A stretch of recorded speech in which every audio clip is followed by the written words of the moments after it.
الفكرة بدأت معايا لما قررت أغير مكان التصوير عشان ما تزهقوش مني وما تملوش من الفيديوهات بنفس النمط، فاخترت زاوية في الصالة وظبطت اللوكيشن ورحت حاطط عيدان الصيد ورايا كخلفية، وبسبب المنظر ده بقى جات لي فكرة الفيديو. السلام عليكم ورحمة الله وبركاته، ازيكم يا رجالة؟ رب تكونوا بخير كده وصحة وعافية. الفيديو اللي احنا شفناه في الأول المنظر دوت ما كانش عاجبني، فأنا قررت إن أنا أعمل ستاند أو حامل للأعواد بحيث إن هو أشيك وأحسن، حتى تبقى وأنتوا بتتفرجوا تلاقوا المنظر بيبقى مقبول. فقلت إيه، أعمل ستاند تمام، وفي نفس الوقت أصوره لكم بحيث تشوفوا إزاي بيتعمل، وفي نفس الوقت إيه ممكن تستفيدوا منه وتعملوه بطريقة أسهل وأبسط، وبحيث برضو إن هو يحافظ على العيدان والعدة، إن ممكن يسيب الحاجة على وضعها وما تبقاش مضطر إن أنت تشيلها في الدولاب أو تشيلها في كورنر أو تبتدي إيه تدفن وتهمل وممكن تبوظ بعد كده. فتعالوا نشوف مع بعض إزاي عملت الستاند دوت، ويا رب الفيديو يعجبكم إن شاء الله.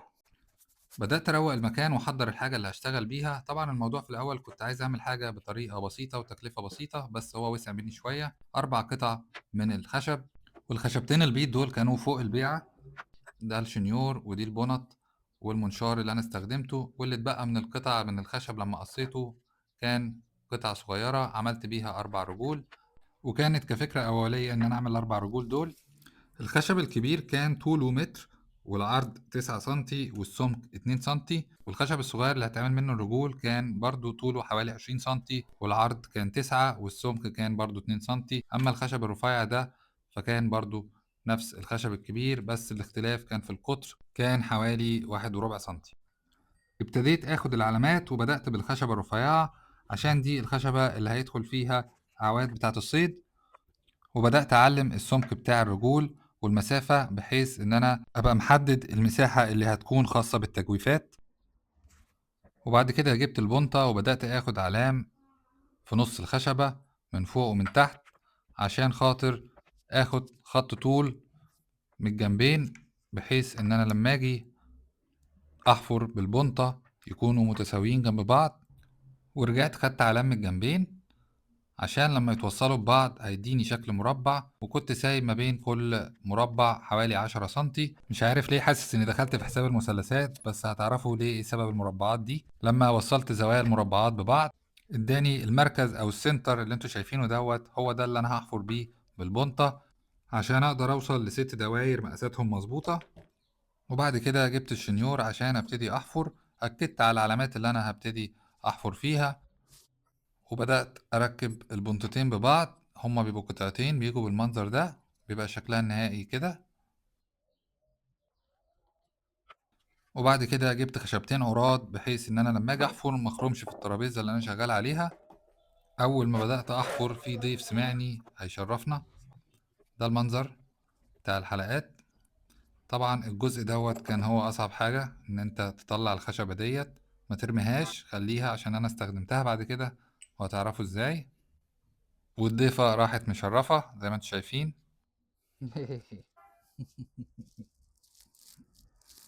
ايه عدوى. وكان لازم طبعا أسلم عليها، وطلبت منها تقعد وسمعت الكلام. الصراحة كانت مؤدبة بس ما رضيتش تسيبني، ورجعت أكمل حفر تاني. ودي كانت أول قطعة. بعد ما خلصت الحفر دخلت بعد كده على الخشبة التانية اللي هي مفروض الجزء اللي فوق، وخدت برضو نفس الدواير وبدأت أعمل الإكس بحيث إن أنا أوصل للمركز بتاع الحفر عشان القياسات تبقى واحدة. وكنت محتار أستخدم نفس البنطة ولا بنطة مقاسها أصغر، بس قررت إن أنا أستخدم بنطة مقاسها أصغر. ونفس القصة، جبت الخشبتين وجيت ابتدي احفر، راحت راجعالي تاني. هي مش عايزة تسيبني خالص، بس لما لقيتني مشغول كان عندها مفهومية، راحت رجعت قعدت في نفس المكان اللي هي كانت قاعدة فيه، وكأنها بتقولي هسيبك تشتغل بس أنا مش هبعد عنك. وبكده أبقى خلصت الخشبة التانية، وده كان الجزء التاني. بعد كده دخلت على الأجزاء المفروض تتقطع بالمنشار. كان الجزء العلام دوت هو اللي أنا كنت عايز أشيله، فاستخدمت المنشار بالأجزاء السهلة زي ما انتوا شايفين. اداني الحرف دوت. عملت الجنب التاني كانوا هما الجنبين عملتهم. وبعد كده كان المفروض الجزء الأصعب هو الجزء الداخلي دوت المفروض أشيله، فبدأت أنشر العلامات المستقيمة بالمنشار. وبعد كده استخدمت طريقة سهلة إن أنا جبت الشنيور وبدأت أعمل فتحات جنب بعض، وبالأزميل بدأت أساوي السطح، وبكده قدرت أشيلها. بعد كده هبقى أظبطها بالمبرد والصنفرة عشان الشكل النهائي يبقى بالمنظر ده أحسن من المسمار. بعد كده جبت الخشبة الأخيرة اللي هي هتبقى تحت الخشبة الرفيعة، وبدأت جبت بونت التخويش مقاس 35 ملي، وبدأت أحفر أعماق خفيفة بحيث لما أجي أركب البوصة على الستاند ما يقعش ويبقى ثابت في مكانه. وده كان الشكل النهائي. بعد كده رحت على الرجلين، خدت نظرة سريعة على اللي أنا هعمله، علمت على العلامات ديت اللي المفروض أحفرها عشان الشكل يبقى كده، وكررت القصة في الثلاث قطع اللي فاضلين دول اللي هما هيكونوا الرجلين اللي هيشيلوا الستاند بتاع الحامل. بدأت أحفر بنفس الفكرة بإني استخدمت الشنيور وعملت أقرام جنب بعض، فاداني الشكل دوت زي ما انتوا شايفين. وبعد كده بالمنشار أبتدي أنشر العلامات المستقيمة حتى هي وقعت لوحدها. وبعدين جبت الأزميل والمبرد وبدأت أساوي سطح الخشبة الأجزاء اللي هي بارزة دي، وبالصنفرة هيديني الشكل النهائي اللي انتوا شايفينه للأربع قطع. والشكل كان مقبول بالنسبة لي والصراحة كنت راضي عنه. عملت اختبار لقيتهم تمام زي الفل. بعد كده الفكرة جات لي إن أنا أقوي الأربع خشبات دولت. كان معايا 4 قطع زيهم بالظبط، كنت جايبهم احتياطي. ومن هنا بدأت الأفكار تبتدي تتولد في دماغي، والموضوع بدأ يوسع مني. خليتهم قطعتين، وبدل ما كنت هحط 4 رجول خليتهم 3 رجول بالمنظر ده، وعليهم الخشبة اللي هو جزء اللي بيبقى راكب فيه الستاند بتاع الحامل. لقيتهم أقوى وأحسن. كنت عامل القطعة دي بحيث إنها تكون عاملة زي القفل لما تيجي تركب الخشب ببعضه، بس لقيت الشكل والأمان مش أحسن حاجة. الرجل هتبقى ضعيفة جدا من المكان اللي هي متثبتة فيه. فالصراحة فكرت في فكرة تانية تكون أقوى من الفكرة اللي أنا كنت عاملها، بإني هستخدم الجنب كله تمام موازي للرجل، وأحط قطعتين في كل جنب بحيث يقفلوا زي القفل عليهم. الصراحة الفكرة عجبتني، توكلت على الله وبدأت أنفذها ونشرت الأربع قطع، وكده رجلين الستاند بقت تمام. الخطوة اللي بعد كده كانت مرحلة استخدام اللزق. بعد ما خلصت كل شغل التقطيع، بس كنت نسيت أعمل الفراغات في الجزء العلوي اللي بتسند فيها قصبات الصيد، لأني بصراحة كنت محدد لنفسي ساعة أو ساعتين في اليوم، وما كنتش عايز أبقى تحت ضغط لأني بعمل حاجة بمزاج في النهاية. شلت القطع زي ما انتوا شايفين وكررت القصة في باقي الحلقات، وده كان آخر حاجة بالنسبة لشغل التقطيع، وده الشكل النهائي زي ما انتوا شايفين كده. بعد كده دخلت على مرحلة استخدام اللزق. طبعا اللزق هو غيرة أو المسامير، تمام؟ فانت براحتك، يا إما تستخدم الغيرة أو تستخدم المسامير لو انت عايز توفر أو تبسط الموضوع. فبراحتك، يا إما تستخدم ده أو ده اللي هو الغيرة. أنا عن نفسي هستخدم الغيرة. ودول كانوا 6 خشبات، كانت من ضمن الأفكار اللي طلعت لي وأنا شغال، بإني أحطهم ما بين الخشبة الرفيعة وما بين الجزء اللي بيتسند عليه الأعواد بالشكل دوت. ما أنا قلتلكوا هو الموضوع وسع مني الصراحة، بس مش مشكلة لأن النتيجة في الآخر كانت مرضية جدا. وبدأت ألزق ال6 قطع بالخشبة، وكانت بالمنظر دوت. سبتها تنشف، وبعد كده دخلت على الجزء اللي بعديه اللي هي رجول الستاند أو الحامل. بدأت بالرجل اللي في النص وحطيت عليها قمطتين كانوا عندي بحيث ان هما اضغط على الغيرة عشان يمسك كويس. وبعدين دخلت على الرجلين اللي هما بيبقوا في الجناب عشان الشكل النهائي يبقى بالمنظر دوت. شايفين؟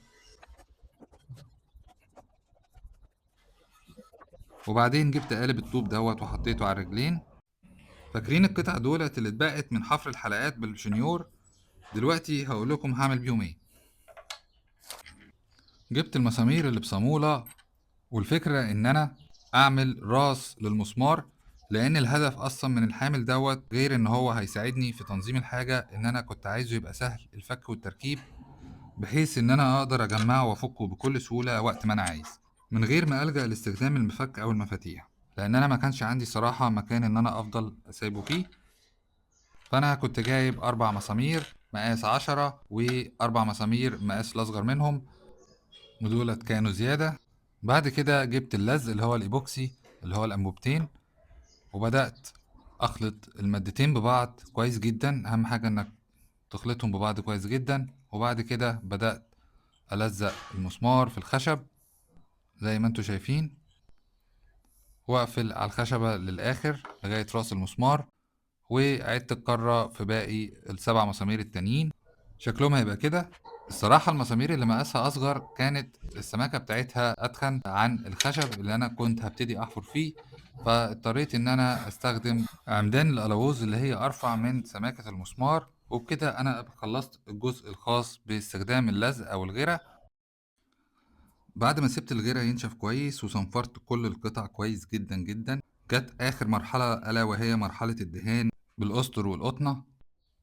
بس المرحلة دي بالنسبة لك اختياري، ممكن تجيب علبة سبراي وترش الحاجة وتوفر وقتك وفلوسك. أما لو أنت عايز الحاجة تكون شكلها قديم وغنية فاستخدم الصبغة الخاصة بالخشب، وأنا كنت مجهزهم. فبدأت الأول بالخشب اللي على المسامير، وكان اللون أسود ومتخفف بسبيرتو حسب الدرجة اللي أنت عايزها، وسبتهم ينشفوا. وبعد كده بدأت ألون أجزاء الستاند أو الحامل. مهم جدا ان انت لما تيجي تمشي بالقطنة على الخشب باللون الاسطر، حاول تمشي مع الياف الخشب، ما تبقاش خصوصا يكون الجزء الناعم وما يبقاش الجزء الخشن، عشان خاطر بس القطنة ما تقعدش تنسل منك وانت شغال. الموضوع كان لذيذ جدا ومفهوش اي مجهود. بعد كده جبت اللزق وبقيت اداري ال6 قطع اللي هم كانوا فاصل ما بين الخشبة الرفيعة والجزء الاخير بتاع الستاند، عشان خاطر كنت عايزهم بنفس اللون الطبيعي بتاع الخشب كشكل جمالي مش اكتر. واخر قطعة كانت باللون الازرق، كان اللون الوان مية اللي هي بتتحط على البلاستيك بتاع الدهانات. عملت برضو شوية اكسسوارات. وبعد كده جبت علبة السيلر وعلبة ورنيش عشان ادي طبقة حماية على الصبغة. وطبعا في الحالة دي بنستخدم معاه التينر المركز عشان تخفف القوام، لأن قوام السيلر بيبقى سميك فأنت بتبقى محتاج تخففه. أهم حاجة في النقطة دي إنك تقلب كويس جدا عشان ميبقاش فيه تكتلات، وتخلي القوام سائل بنسبة معقولة، وأعتقد التعليمات بتبقى مكتوبة على علبة. وجبت الفرشة وبدأت أدهن، والموضوع ما كانش فيه أي صعوبة. ودهنت كل الأجزاء بتاعة الخشب، وشلت اللزق اللي كان موجود على الخشب، وبرضه دهنته بالسيلر، حتى المسامير ما سبتهاش.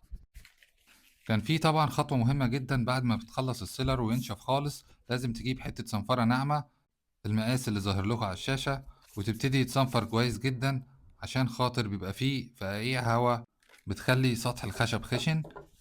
فكان لازم أصنفر الخشب كويس جدا عشان يبقى ناعم، ولما تيجي تدهن الوش التاني بتاع السيلر هتلاقي الملمس أنعم من الأول، فهيديك منظر الخشب الطبيعي والملمس يكون ناعم.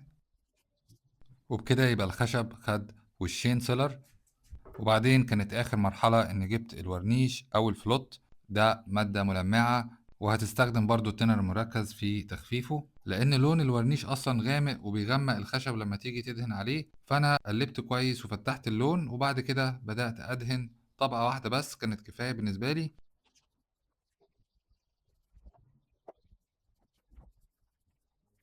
وبعدين سبته ينشف.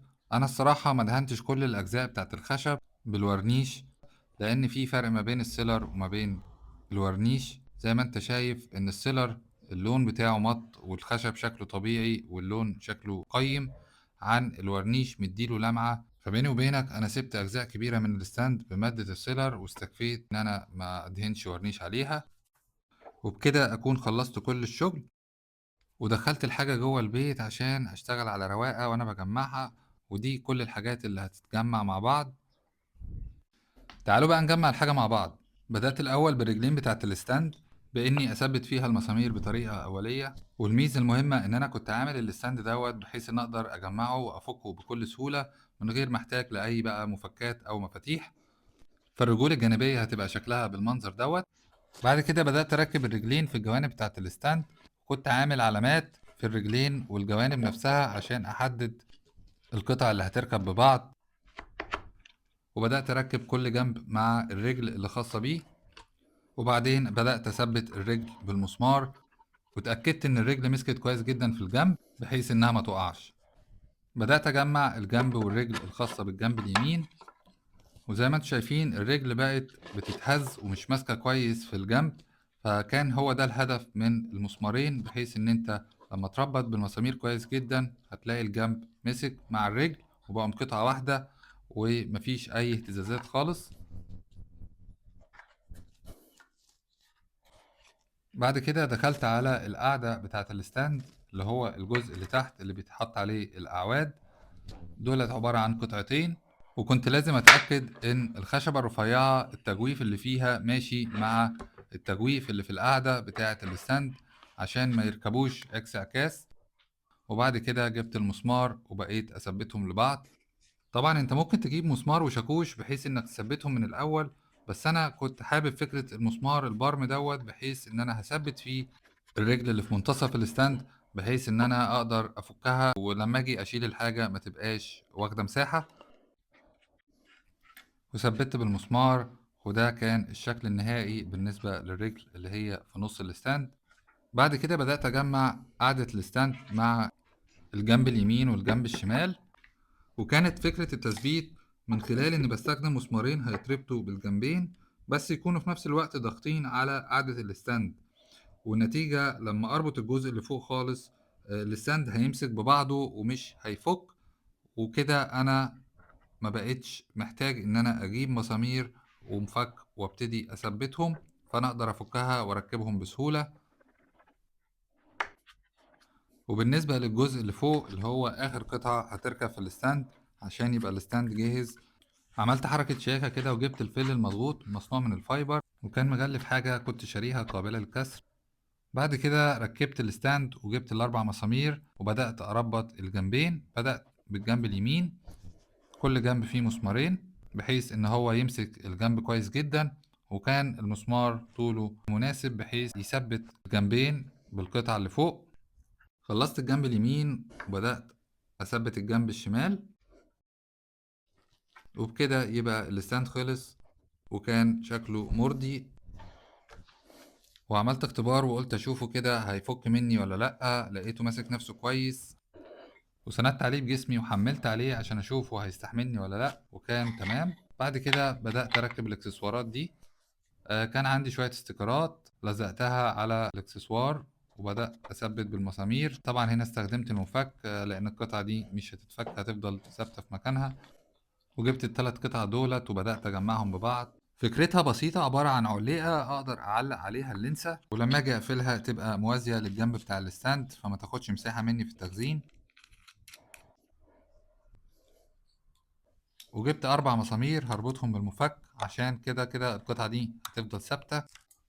وكان عندي القطعة ديت عبارة عن الفورنيه اللي هو الشكل القديم بتاع زمان اللي بتشيل عليه المكن، وكان تقريبا تمنها حوالي 15 جنيه.